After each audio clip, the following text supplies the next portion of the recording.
તમારી લાગણીઓને માન આપીને હું હવે તમારા એટલે કે આપણા વિસ્તારમાં તમને મળવા આવી રહ્યો છું. બેરોજગારીની સમસ્યાને લઈને તમારો પ્રશ્નો સમસ્યાઓ મને જાણવી છે. મારે જૂનાગઢ અને ગીર સોમનાથના તમામ તાલુકા મથક પર જઈને બધાને રૂબરૂ મળવું છે.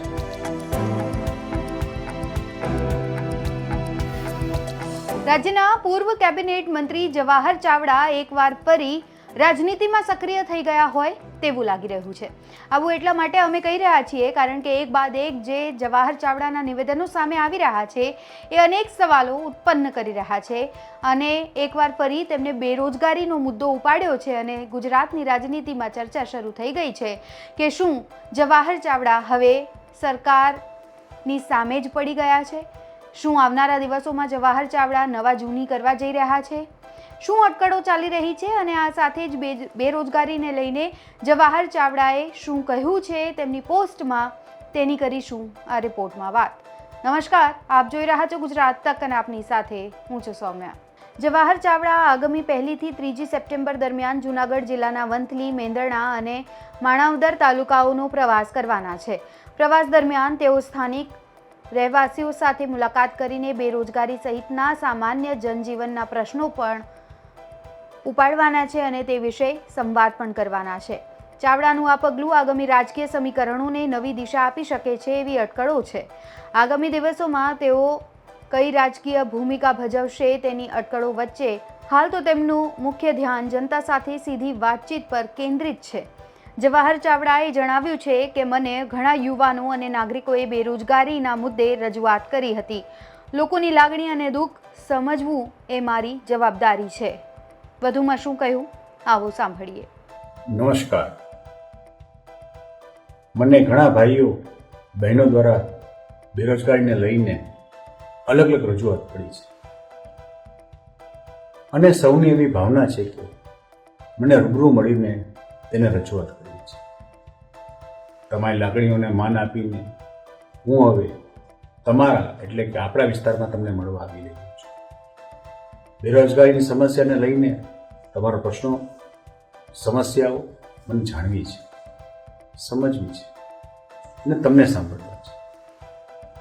આપણી રૂબરૂ મુલાકાતમાં મને તમારા પ્રતિભાવ મુક્ત મને જણાવશો જેથી સમસ્યાના મૂળ સુધી પહોંચીને નિવારણ કરી શકાય.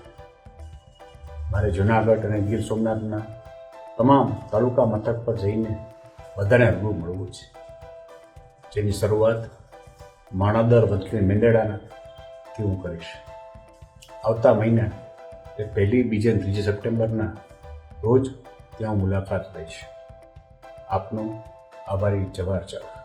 થોડા દિવસ પહેલા જ ભાજપના દિગ્ગજ નેતા અને પૂર્વ મંત્રી જવાહર ચાવડાએ આમ આદમી પાર્ટીના નેતાઓની સભામાં હાજરી આપી હતી, જેના ફોટો સોશિયલ મીડિયા પર ખૂબ વાયરલ થયા હતા અને લોકોમાં અનેક ચર્ચાએ જોર પકડ્યું હતું કે જૂનાગઢના રાજકારણમાં આગામી સમયમાં મોટી નવા જૂની થવાની લોકોમાં ચર્ચાઓ હતી. જવાહર ચાવડાએ જૂનાગઢમાં ફરી સભાઓ યોજવાનું શરૂ કર્યું છે. આમ આદમી પાર્ટીના કાર્યક્રમોમાં તેઓની હાજરીને લઈને પણ અનેક સવાલો છે.